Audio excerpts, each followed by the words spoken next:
How to set back tap or double tap to open the Apple Watch mirroring on the iPhone 16 series.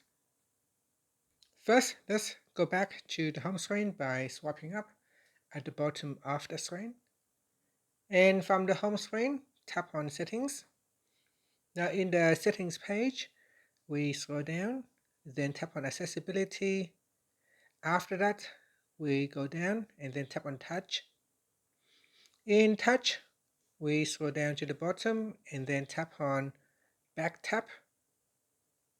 Now you can select double tap or triple tap. So I'm going to select double tap. Then in here, we scroll down. And in Accessibility, select Apple Watch mirroring.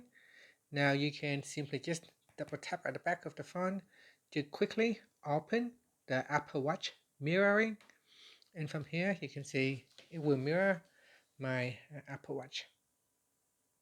If I tap on the passcode, it will shows. And that's it. Thank you for watching this video. Please like and subscribe to my channel for more videos.